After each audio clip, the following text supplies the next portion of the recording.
Hello students, आज आप लोग चैप्टर 1 के एक्सरसाइज 1.1 का सॉल्यूशन देखेंगे। यह वीडियो कुछ लंबा हो सकता है, लेकिन ध्यान से देखिएगा। लेकिन उसके पहले इसके बारे में कुछ जानकारी कर लेते हैं। इसका बेस क्या है, जिसे वास्तविक संख्याएं, रियल नंबर्स। मान लीजिए वास्तविक संख्याएं किसे कहते हैं? वास्तविक संख्याएं किसे कहते हैं? धनात्मक, परिमेय तथा अपरिमेय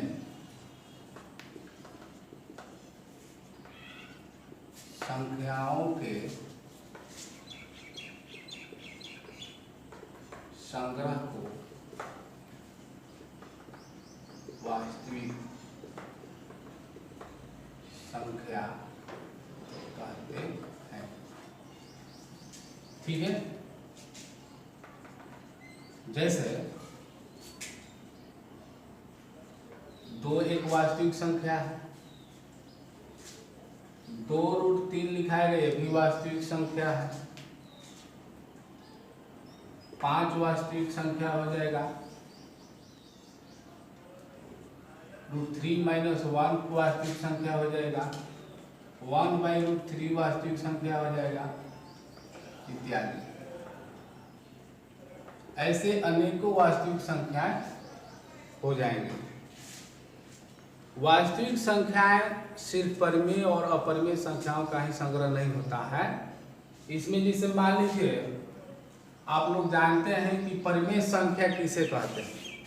परिमेय संख्या जो PQ के रूप में लिखा जा सकता हो, जहाँ Q बराबर नहीं हो जीरो के, PQ के रूप में लिखा जा सकता हो, और Q बराबर नहीं जीरो के होना चाहिए। अगर जीरो के बराबर अगर हो जाएगा हर, तो ये परिभाषित होगा ही नहीं, ये इन्फिनिट में चला जाएगा।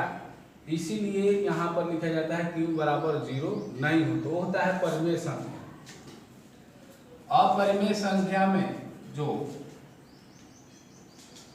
कई प्रकार से उसको अपरिमेय संख्या को परिभाषित कर सकते हैं, इसका पूर्ण रूप से वर्गमूल नहीं निकल पाए। जैसे मान लीजिए कि √3 है, इसका वर्गमूल हम निकाल नहीं पाएंगे, निकालेंगे भी तो दशमलव में निकलेगा। ठीक है, तो इसलिए ये जो है √3 एक अपरिमेय संख्या होगा, या इसके साथ जो भी लगा रहेगा। जैसे मान लीजिए कि √3/2 है, तो ये भी अपरिमेय संख्या हो गया। ये नहीं कि ये परिमेय है तो मतलब ये परिमेय होगा ही नहीं, क्योंकि इसी के साथ लगा हुआ है। या इसके साथ मान लीजिए -1 हो तो ये भी हो गया, -2 हो ये भी हो जाएगा। लेकिन ये -2 होगा तो यहाँ पर ये ऋणात्मक में आ जाएगा। जब हम इसको दशमलव में करके निकालेंगे तो ऋणात्मक हो जाएगा, तो इसलिए उसको हम बोलेंगे अवास्तविक संख्या। तो ये यहाँ पर अवास्तविक संख्या हो सकता है, लेकिन ये अपरिमेय संख्या है। ठीक है, वास्तविक संख्या में जैसे मान लीजिए हम लोग जानते हैं कि ये 2 एक वास्तविक परिमेय संख्या है, क्योंकि इसके बाटा में 1 है, PQ के रूप में है। ये भिन्न संख्या भी कह सकते हैं। 2 को हम सम संख्या भी कह सकते हैं। ठीक है,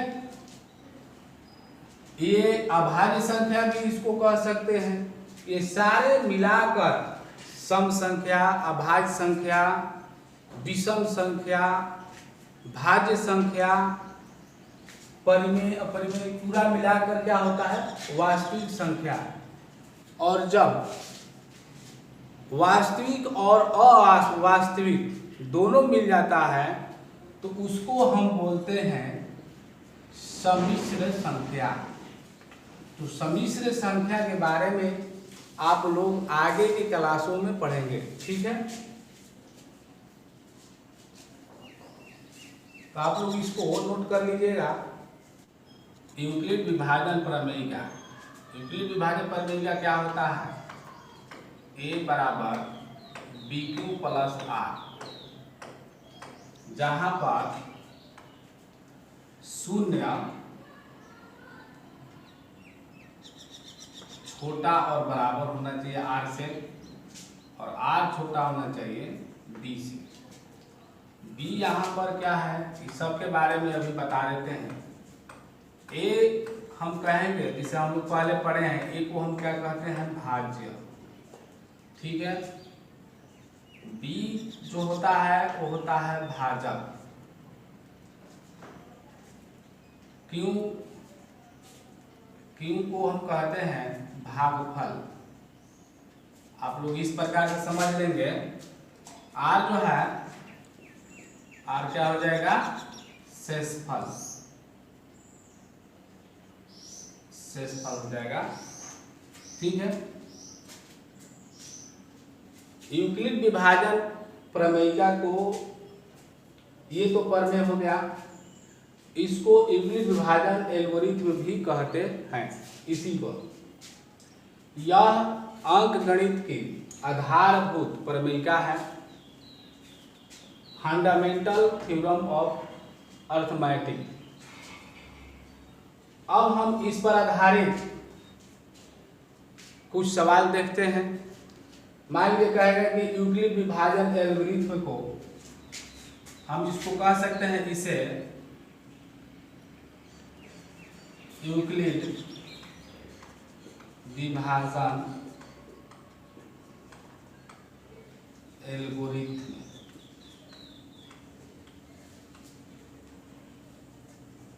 कलन विधि भी कहते हैं। ठीक है।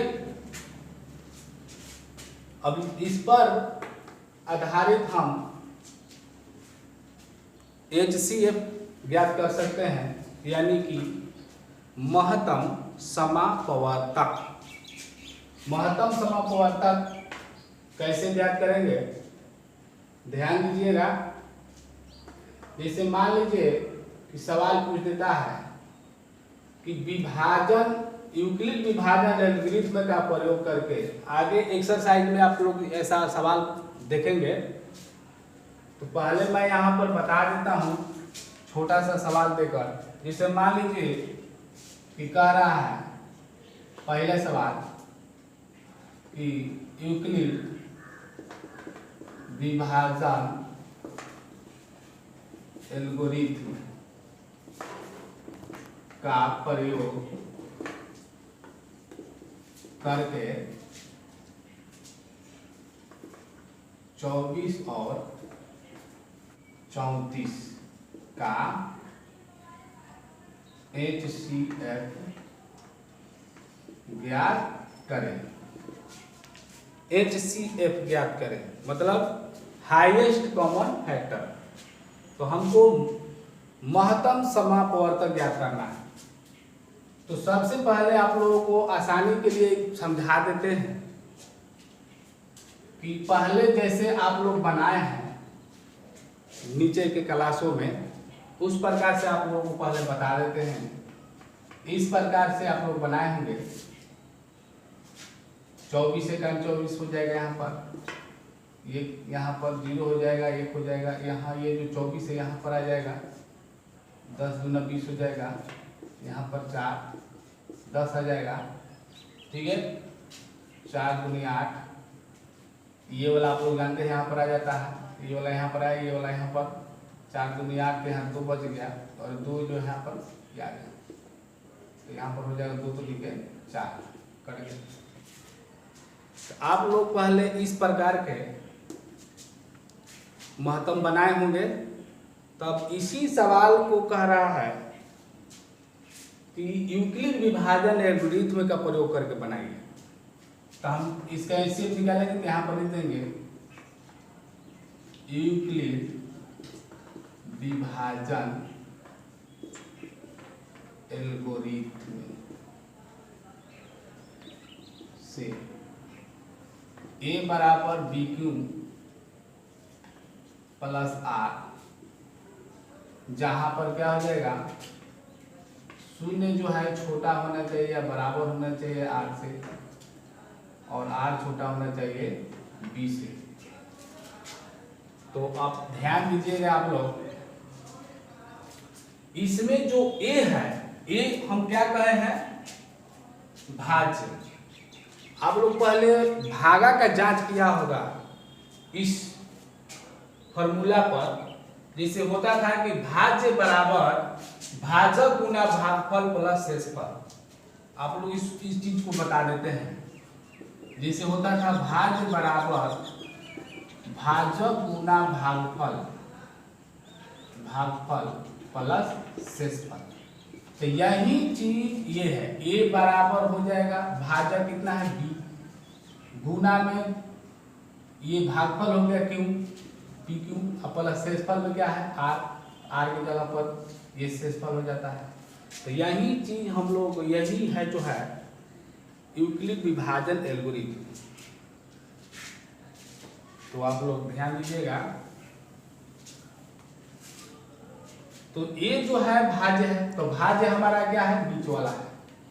तो यहां पर 34 लिख देंगे, बी भाजक है तो भाजक बी है, तो यहाँ पर हम क्या लिख देंगे 24, ठीक है। यहाँ पर इंटू में गुना हो जाएगा और क्यू। अब यहाँ पर ध्यान दीजिए कि जैसे बनाए हैं उस प्रकार से आप लोग इसको लिख भी सकते हैं। यहाँ पर तो क्यू जो है क्या है 1 है, ये भागफल है तो हम 1 लिख देंगे, अब प्लस शेषफल कितना आया 10, तो 10 यहाँ लिख देंगे, कोई दिक्कत नहीं। उसके बाद ये जो भागफल है यहाँ पर आ गया, यानी कि ये 24 यहाँ पर आ जाएगा भाज्य। फिर इसमें देखेंगे, इसको बुलाएंगे, मान लीजिए इसको देखिए, ये भाज्य है एक जगह पर, ये क्या है भाजक है, तो यहाँ पर 10 हो जाएगा, और गुना में क्या है 2, उसको लिख देंगे, अब प्लस शेषफल क्या है 4। फिर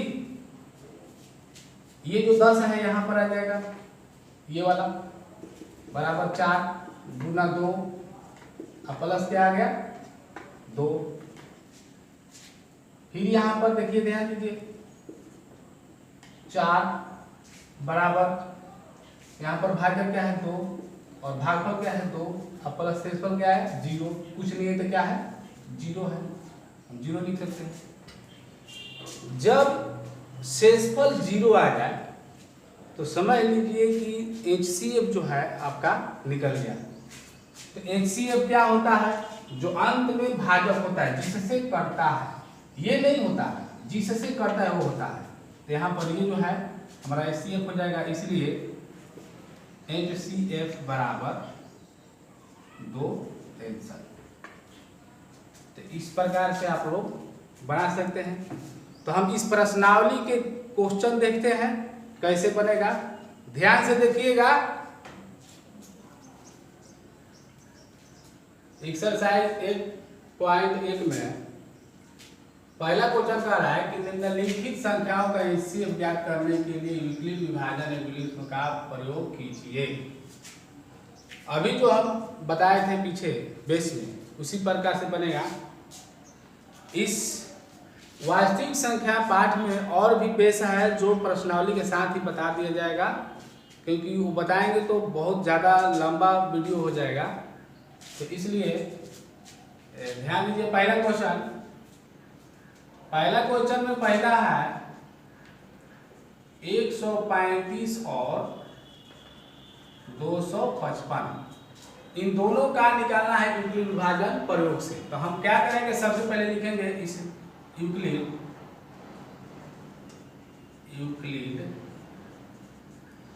विभाजन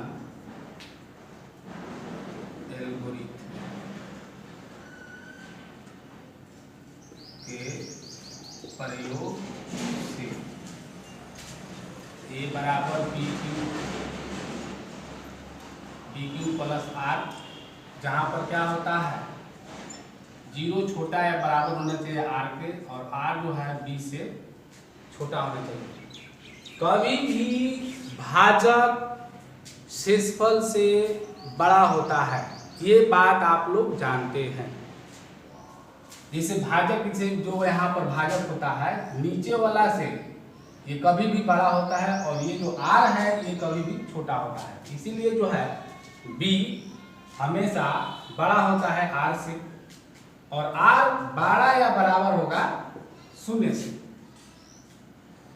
तो ये बात तो आप लोगों को पता है, तो ध्यान देना है इसमें। तो वही चीज जो इसे बनाए थे उसी प्रकार से बनाएंगे हम इसको। पहले हम यहाँ पर आप लोग निकाल भी सकते हैं, जैसे मान लीजिए 135 और 255 का हम लोग यहाँ पर महत्तम निकाल सकते हैं। ये एक बार में चला जाएगा 35, 0, 2, 1 हो जाएगा 135, यहाँ पर हो जाएगा एक बार में 5, यहाँ पर क्या हो जाएगा 1 हो जाएगा 120, 15, 8, 20 से। ठीक है, ध्यान दीजिएगा आप लोग। हम यहाँ पर बना देंगे 255, यहाँ पर लिखेंगे 255, ए बराबर है बी कितना है 135 गुना। अब क्यू जो है ये क्यू कोई पूर्णांक है, क्यू का गारंटी नहीं है कितना आएगा, लेकिन आर का गारंटी है कि आर जो है बी से छोटा ही आएगा कभी भी, लेकिन इसका जो है इसका गारंटी नहीं है, ये है क्यू। इसलिए यहाँ पर क्वेश्चन में कहता है, और भी क्वेश्चन में जैसे मान लीजिए इस क्वेश्चन में कह रहा है कि जहाँ क्यू कोई पूर्णांक है, तो कोई पूर्णांक यहाँ पर हो सकता है, 1 भी यहाँ हो सकता है, 2 भी हो सकता है, जहाँ जो आ जाए वो हो सकता है। तो ये क्या होगा, क्यू यहाँ पर क्या है 1 प्लस आर कितना आया 120, क्योंकि इससे छोटा ही आना है इसको। तो फिर ये हो जाएगा 135, ये कुछ करना नहीं है, यहाँ जो 135 है उसको यहाँ पर लिख देंगे बराबर, फिर ये जो है ये भाजक बन जाएगा, गुना में भागफल जो है उसको लिख देंगे प्लस। आपको दिक्कत होगा बनाने में तो ऐसे बना लीजिएगा, और बनाकर ही बनाइए, कोई दिक्कत होने वाला नहीं है। इसको बनाकर ये हम बनाएंगे, ठीक है। 120 बराबर 120, यहाँ पर 15 भाजक है, 15 8 20 से। अब शेषफल क्या आ गया 0, तो यहाँ पर 0 शेषफल जब आ गया तो भाजक क्या है, भाजक ही आंसर होता है।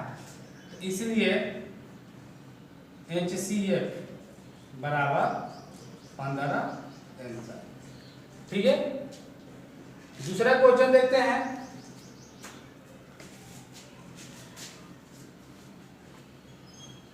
आज भी बहुत गर्मी है,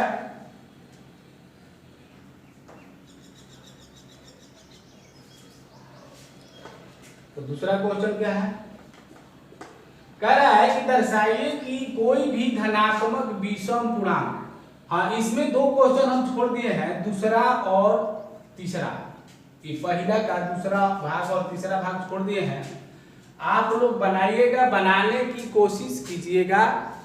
मान लीजिए नहीं छोड़ेंगे तो आप लोग कैसे पता लगेगा कि हमको बनाने आया नहीं बनाने आया। आप लोग बनाइएगा, आपका आंसर आएगा, आप लोग मन खुश होता है। तो आप लोग ये 2 छोड़ दिए हैं, बनाइएगा और बनाकर कमेंट बॉक्स में इसका आंसर लिख डालिएगा, ठीक है। और वीडियो पसंद आए तो लाइक जरूर कीजिए। लाइक आप लोग करते नहीं, इस प्रकार का बटन होता है तो उस पर दबा दीजिए, वो लाइक का बटन है, और नीचे वाला जो है ऑनलाइन का बटन है, ठीक है। तो लाइक अगर पसंद आता है तो लाइक जरूर कीजिए। तो क्या कह रहा है, कोई भी धनात्मक विषम पूर्णांक इतना इतना या इतना के रूप का होता है जहां क्यू कोई पूर्णांक है। तो यहाँ पर जो क्यू है कोई पूर्णांक ही रहेगा। तो हम मान लेंगे, मान लेंगे धनात्मक पूर्णांक, मान लीजिए धनात्मक पूर्णांक यहाँ पर हम लोग, यहाँ पर धनात्मक पूर्णांक क्या है, ए है, यही वही भाज्य जो होता है। तो मान लेंगे कि ए कोई धनात्मक, हम एक जगह पर कुछ भी मान सकते हैं, एक्स भी मान सकते हैं। ए कोई धनात्मक पूर्णांक है। मान लिया जहां हम क्यों वही जो कह रहा है क्यों कोई पूर्णांक है तो हम हर चीज लिख देंगे क्यों कोई पूर्णांक है। इसलिए हम यहाँ पर वही यूक्लिड विभाजन एल्गोरिथ्म का प्रयोग करेंगे। परिमेय करिए कोई बात नहीं, तो हम लिखेंगे इसलिए यूक्लिड विभाजन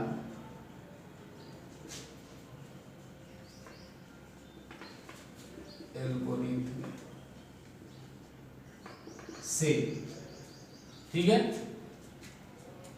क्या होता है, क्या हो जाएगा, यहाँ पर धनात्मक पूर्णांक हम मान लिए हैं ए बराबर हो जाएगा बी क्यू प्लस आर, जहां शून्य छोटा और बराबर आर से और आर छोटा होगा बी से।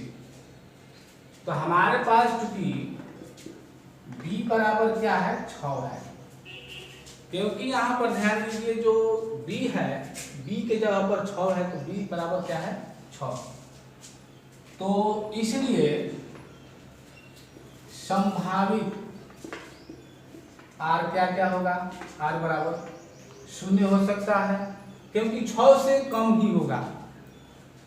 क्यों होगा 6 से कम, क्योंकि आर यहाँ पर छोटा ही होता है बी से और बी हमारे पास क्या है 6 है, तो 6 से कभी भी कम होगा। तो 0 1 2 3 4 या 5 होगा। इसलिए ए बराबर हम जब हम 0 रखेंगे, जब हम कोई धनात्मक पूर्णांक माने हैं, इसमें सम विषम नहीं माने हैं, हमको सिद्ध करना है विषम पूर्णांक। क्या सिद्ध करना है, धनात्मक विषम पूर्णांक सिद्ध करना है। तो ए बराबर क्या हो जाएगा, यहां पर ध्यान दीजिए ए बराबर बी क्यू प्लस आर है, तो बी के जगह पर 6 है, तो हम जब 6 लिखेंगे बी के जगह पर और क्यू के जगह तो क्यू ही है, आर के जगह पर क्या लिखेंगे 0, जब 0 लिखेंगे तो क्या हो जाएगा 6 ही होगा, क्योंकि प्लस 0 होगा तो यहाँ पर 6 ही होगा, 6 क्यू हो जाएगा।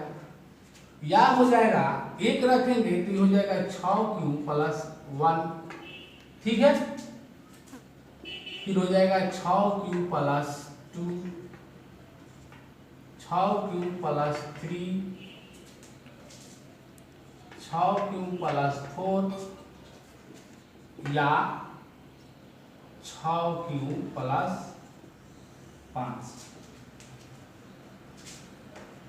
का हो सकता है। तो चूंकि हमें विषम पूर्णांक ज्ञात करना है तो इसमें जो सम है वो नहीं होगा, ये नहीं होगा, ये नहीं होगा, ये नहीं होगा, तो नहीं हो सकता है। तो हम लिखेंगे यहां पर 6 क्यू प्लस 2 या 6 क्यू प्लस 4 सम धनात्मक पूर्णांक है। इसलिए या अतः हम लिखेंगे अतः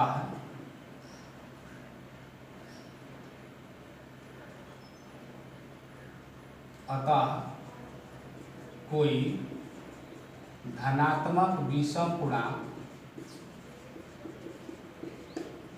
किस रूप में होगा, धनात्मक विषम पूर्णांक कौन कौन होगा, जब ये नहीं होगा तो क्या होगा 6 क्यू प्लस 1,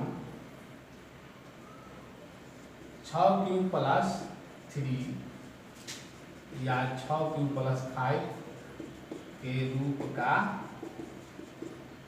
होगा। और यही चीज हम लोगों को होता है, यहाँ पर रूप का होगा लिख सकते हैं, यही चीज हमको सिद्ध करना था, ठीक है। अगला क्वेश्चन देखते हैं।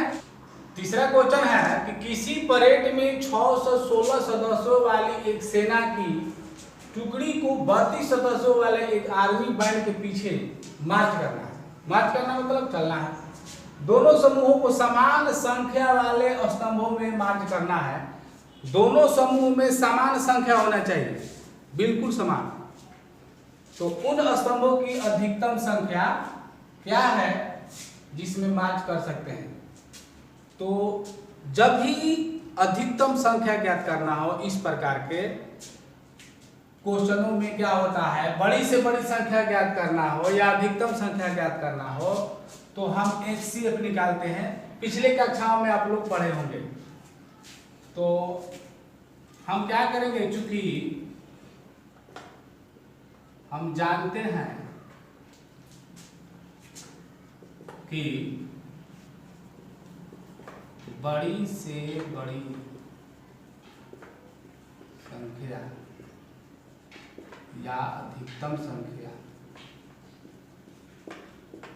वही बात है, ज्ञात करने के लिए HCF निकाला जाता है। इसलिए 616 और 32 का HCF मौसा निकालेंगे। जब हम यूक्लिड विभाजन एल्गोरिथम में प्रयोग करते हैं तो वही प्रमेय का यूज करेंगे। तो इसलिए यूक्लिड विभाजन प्रमेय का से विद्यार्थी एक बात ध्यान रखिएगा कि पहला क्वेश्चन के पहला भाग में यहां पर था, जो पहला क्वेश्चन के पहला भाग था वहां पर एक चीज गलत क्वेश्चन में लिखा गया है। जिसे मान लीजिए कि 225 है जहां पर हम 255 लिख दिए हैं, ठीक है, जबकि किताब में 225 लिखा हुआ है। जब ये क्वेश्चन लिख रहे थे तो हमारा नजर उस पर पड़ गया, तो हमने देखा कि वहां पर 225 है और अरे हम तो 255 लिखकर बना दिए हैं। तो विद्यार्थी तो सोचेंगे कि ये गलत आंसर हो गया। तो वो आंसर गलत नहीं है, 255 के अनुसार सही होगा। आप लोग बना सकते हैं 225 के अनुसार, 225 लिखकर आप लोग उसको बनाइएगा और आंसर आपका जरूर श्योर है कि आ जाएगा, ठीक है। तो इसे घबराना नहीं चाहिए, मैथ्स पर ध्यान देना चाहिए। तो क्वेश्चन आएगा उसी के अनुसार देखा जाएगा। यूक्लिड विभाजन प्रमेय से तो वही प्रमेय है, A बराबर BQ प्लस R, जहां 0 छोटा है बराबर है R से और R क्या है, छोटा है B से। तो हम यहां पर क्या करेंगे, 6 से 16 बड़ा है, यहां पर भाग ये हो जाएगा। तो 6 से 16 बराबर यहां पर 32 है, तो हम 32 से इसमें भाग देंगे तो 32 गुना, तो 32 से हम देखेंगे 32 दूनी 64, तो यहाँ पर एक बार में जाएगा, ठीक है। तो यहाँ पर हम इसको भाग लगाकर देख लेंगे, यहाँ पर रफ काट भी कर सकते हैं, इस प्रकार से इसको लिख भी सकते हैं, कोई दिक्कत नहीं। तो 32 एक बार में चला जाएगा, यहाँ पर घटाएंगे तो ये हो जाएगा 9 और ये हो जाएगा 2, ठीक है। यहां से 6 उतर गया, फिर अभी इसमें जाएगा तो 9 वर्ग में ले जाते हैं, देखते हैं 9 दूनी 18 और 9 तिया 27, 1 28, तो यहां पर बच गया 8 और ये हो गया 0 और ये भी 0 हो गया। तो यहां पर 32 आ जाएगा, तो और 4 का क्या हो जाएगा 32, कट जाएगा, ठीक है। तो यहां पर 32 हुआ, 32 गुना क्या करेंगे 19 और प्लस शेषफल में क्या बचा 8, तो फिर ये 32 यहां पर आ जाएगा, 32 बराबर 8 भाजक हो जाएगा और गुना क्या हो जाएगा भागफल यानी क्यू का मान, प्लस यहाँ पर क्या हो गया 0। तो चूंकि यहाँ पर ये 0 आ गया शेषफल, इसलिए HCF, HCF निकालेंगे तो वही अधिकतम संख्या आ जाएगा। HCF बराबर क्या हो जाएगा 8। तो इसलिए लिखेंगे, इसलिए स्तंभों की अधिकतम संख्या, स्तंभों की अधिकतम संख्या बराबर 8 आंसर। ठीक है, ये क्वेश्चन देखते हैं चौथा।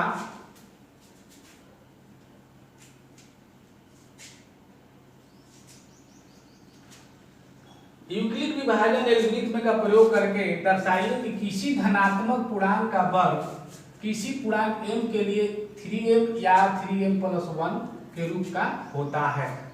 तो जहां हम लोग उपयोग करते हैं q, वहां पर m दिया हुआ है, तो हम क्या करेंगे, मान लेंगे उसी प्रकार से। माना कि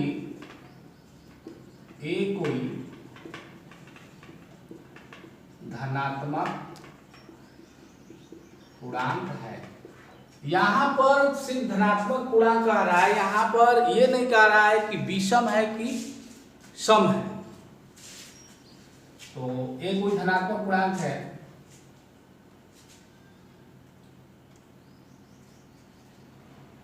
इसलिए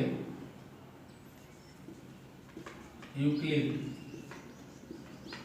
विभाजन प्रमेयिका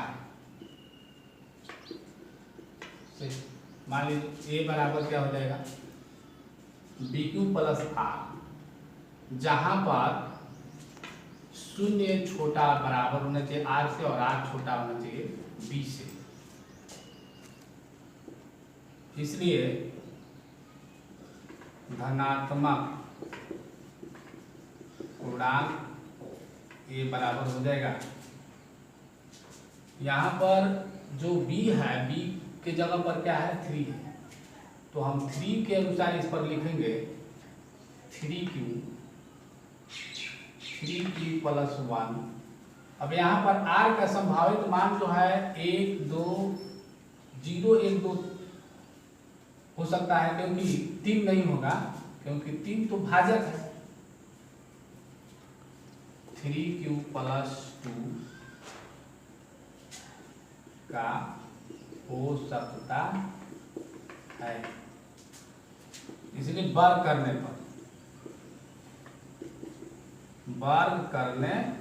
पर अब हम वर्ग करेंगे, क्योंकि हमको किसी पूर्णांक m के लिए चाहिए 3m या 3m+1, तो हम यहाँ पर वर्ग करेंगे। यहाँ पर क्या हो जाएगा 3q का वर्ग करेंगे यानी स्क्वायर, वर्ग मतलब क्या होता है स्क्वायर, तो स्क्वायर करेंगे तो ये हो जाएगा 3 का 9q²। तो यहाँ पर हमको 3m लाना है, 3 लाना है, 3 हम क्या करेंगे कॉमन काटेंगे, तो यहाँ पर हम कॉमन ले लेंगे 3, तो इसमें बच जाएगा 3q², और जो कोष्ठ में बचेगा वो हो जाएगा m का मान, क्योंकि वहां पर m लाना है। तो यहाँ पर लिखेंगे जहां m बराबर 3q², ठीक है, इसलिए यहाँ बराबर क्या हो जाएगा 3, और इसके जगह पर क्या है m, यहाँ पर हो जाएगा m, और क्या है अगला 3q+1, तो हम लिखेंगे 3q+1, यहाँ पर वर्ग करेंगे, वर्ग यानी कि स्क्वायर, तो यहाँ पर होल स्क्वायर हो गया, तो ये हो जाएगा a स्क्वायर मतलब 3 का 9q² हो जाएगा प्लस 2ab, तो प्लस 2ab होता है तो 2ab, तो 2 3 6q हो जाएगा, और प्लस 1 का स्क्वायर करेंगे तो 1 ही होगा। तो यहाँ पर 3 ही कॉमन काटना है, तो 3 का क्या हो जाएगा 9, 3q² प्लस 3 6q प्लस, यहाँ पर इसमें से कॉमन नहीं कराएगा, तो यहाँ पर क्या हो जाएगा एक पोस्ट कर देंगे और प्लस क्या कर देंगे 1। तो जहां m बराबर क्या हो जाएगा, m बराबर हो जाएगा 3q² प्लस 2q, ठीक है। तो बराबर क्या हो जाएगा 3m + 1। ध्यान दीजिएगा, इसको नोट कर लीजिएगा। 3m + 1 आ गया। अब आगे एक और मान है, उसको मान हम रख कर देखते हैं कि क्या हो रहा है। यहां पर देख लेते हैं।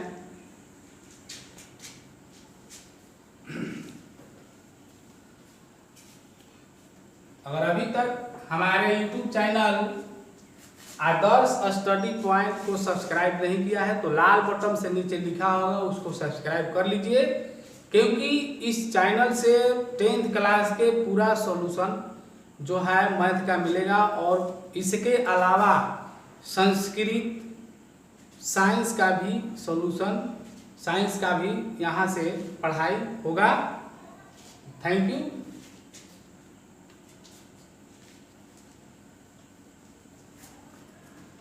तो यहाँ पर देख लीजिए अगला 3q + 1 हो गया, 3q + 2 रखेंगे फिर और 3q +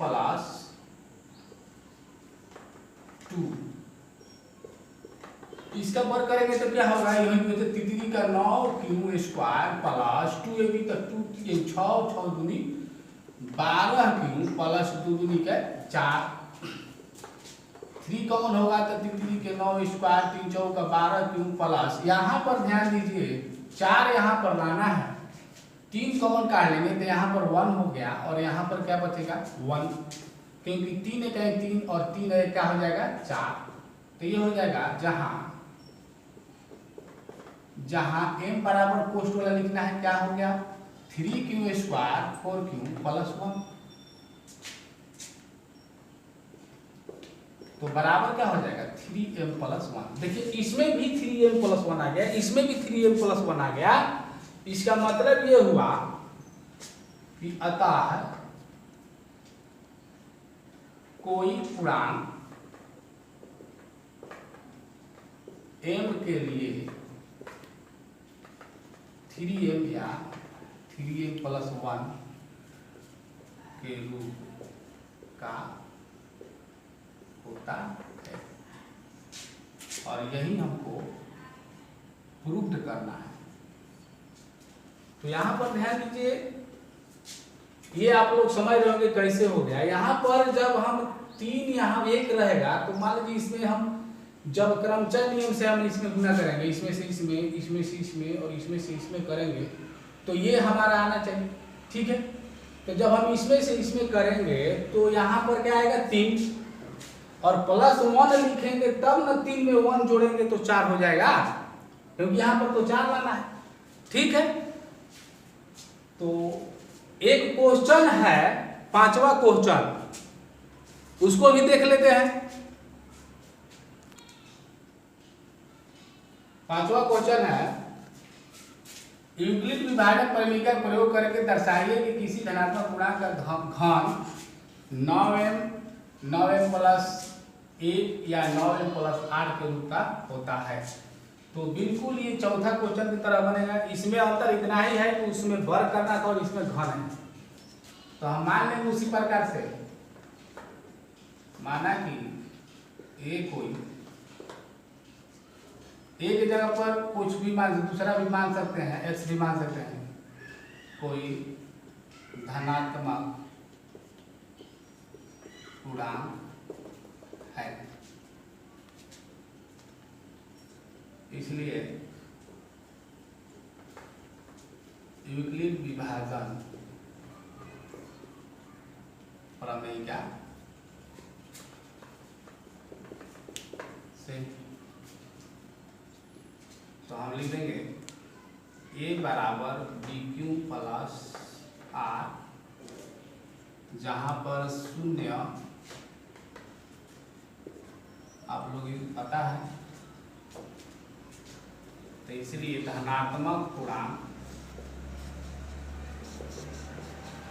a बराबर क्या हो जाएगा, यहाँ पर देखिए 9m + 1 ये सब लाना है तो क्या करेंगे, तो यहाँ b बराबर है 6, तो हो जाएगा 9q + 1 या 9 क्यूब प्लस 2 धनात्मक पूर्णांक तो पूरा होगा, 1 होगा, 2 होगा, 3 होगा, ये आगे बढ़ते बढ़ते कहाँ तक जाएगा तो 8 तक जाएगा। तो 9 क्यूब प्लस 8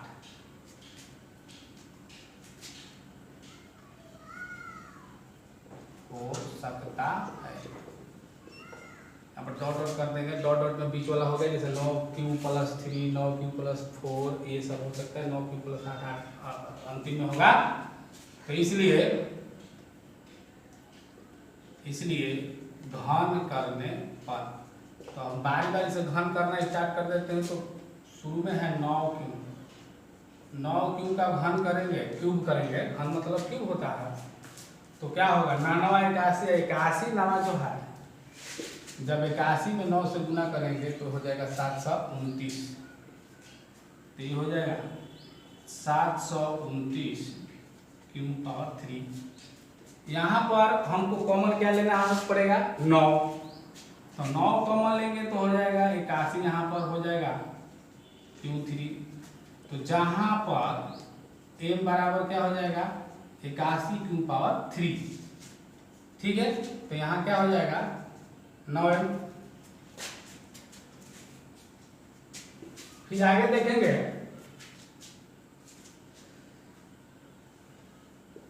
और 2 में क्या है 9 क्यूब प्लस 1। इसका जब हम घन करेंगे तो क्या होगा, तो ये तो हो गया a प्लस बी का होल क्यूब। तो आप लोगों को याद होगा, यहाँ पर बता देते हैं a प्लस बी का होल क्यूब बराबर होता है a cube plus B cube plus 3ab into a plus B. ये फार्मूला आप लोग पढ़े होंगे, तो इसी फार्मूला पर हम इसको बनाएंगे। तो क्या हो जाएगा यहाँ पर a क्यूब a की जगह पर क्या है 9 क्यूब, तो 9 81 हो जाएगा।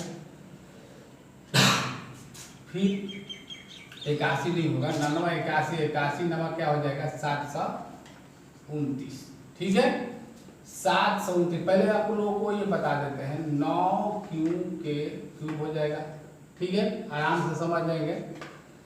b की जगह पर 1 है, 1 के क्यूब कीजिए प्लस 3, a की जगह पर 9 क्यूब है, गुना 9 क्यूब, और गुना क्या हो जाएगा 1, और फिर हो जाएगा 9 क्यूब प्लस 1। इस पर ढाला आ गया है, तो ध्यान दीजिएगा। ये हो जाएगा 729 cube power 3 plus 1 plus 9 × 27 cube into 9 cube plus 1। ये आप रफ में लिख सकते हैं इसको, या यहाँ पर चुकी करके लिख सकते हैं, कोई दिक्कत नहीं है। तो ये 1 जो है हम उस पर लिखेंगे, तो ये हो जाएगा 729 क्यूब पावर 3 प्लस, हम इसमें गुना करेंगे तो 9 × 7 = 63, और 9 × 3 = 18 6 हो जाएगा 24। ये हो जाएगा क्यूब स्क्वायर प्लस 27, फिर 1 से गुना करेंगे 27 क्यूब, अब प्लस 1 इधर छोड़े थे तो इधर लिखेंगे उसको। अब यहाँ पर 9 कॉमन काट लेंगे, 9 कॉमन काटेंगे तो क्या होगा, तो इसमें बच जाएगा 81 क्यूब पावर 3 प्लस 9 दूनी 18 और 9 × 7 = 63, ठीक है, प्लस 9 × 27 क्यूब प्लस। अब यहाँ पर कुछ इसमें कॉमन नहीं करेगा, तो यहाँ पर क्या करेंगे कि कोष्ट करके प्लस 1 लिखेंगे। तो जहां हमारा यहाँ पर m बराबर क्या आ गया 81 cube power 3 plus 27 cube square plus 3 cube, क्या आया, ये क्यूब है, तो क्या हो जाएगा 9। इतना जगह पर क्या लिखना है m, आप प्लस क्या बचा 1। एक और देख लेते हैं, क्योंकि जब भी आएगा तो ये जो है 9m या 9m प्लस 1 या 9m प्लस 8 के रूप का ही होगा। तो और एक और चीज देख लेते हैं, मान लीजिए क्या है 9, क्यू प्लस 2 के पावर 3। इसको हम यहाँ बना सकते हैं, देखिए ध्यान दीजिए, इसी फॉर्मूला पर बनाएंगे तो a क्यूब हो जाएगा, तो a क्यूब हो जाएगा तो क्या हो जाएगा 729 क्यूब, ठीक है।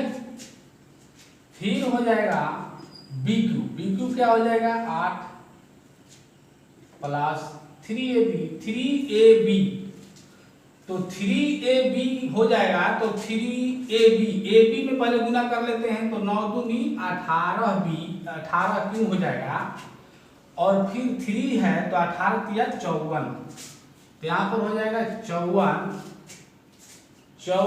क्यों, ठीक है। इंटू हो जाएगा 9 क्यों प्लस 2,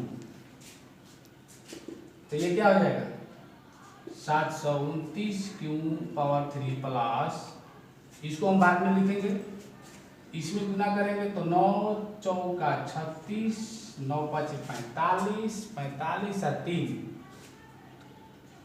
48, ठीक है। क्यू स्क्वायर 9 चौका 36, 9 पाँच 45 और 3 48 प्लस ये हो जाएगा 108 क्यों, ये जो 8 है उधर लिख देते हैं, तो क्या हो जाएगा, हम यहाँ पर 9 कॉमन काट लेंगे, तो 9 कॉमन काटेंगे तो क्या होगा 9 81 क्यू पावर 3 प्लस 9 पाँच 45, 9 चौका 36 क्यू स्क्वायर प्लस 9 एक 9, 9 दूनी 18 क्यू प्लस, ये तो खत्म हो गया। अब यहाँ पर 9 में ये तो छोटा है 9 से, तो उसमें कॉमन जाएगा नहीं, तो क्या हो जाएगा यहाँ पर कोस्ट और प्लस में क्या बचेगा 8, तो जहाँ m बराबर कितना आ गया 81 Q power 3 plus 54 Q square plus 12 Q, इतना आ गया, इसलिए 9m प्लस क्या बच गया 8। तो इसके आगे भी आप लोग निकालते जाएंगे, मान लीजिए इसके आगे क्या हो जाएगा 9 क्यू प्लस 3, तो 9 क्यू प्लस 3 का जब आप लोग घन कीजिएगा तो इसी में आएगा, या 9m आएगा, या 9m प्लस 1 आएगा, या 9m प्लस 8 आएगा, तो यही बार बार आता रहेगा। तो बस इतना ही, इसको अब लिख देंगे, यहाँ पर लिख देते हैं, अतः m के लिए कोई धन पूर्णांक, अतः m के लिए कोई धन पूर्णांक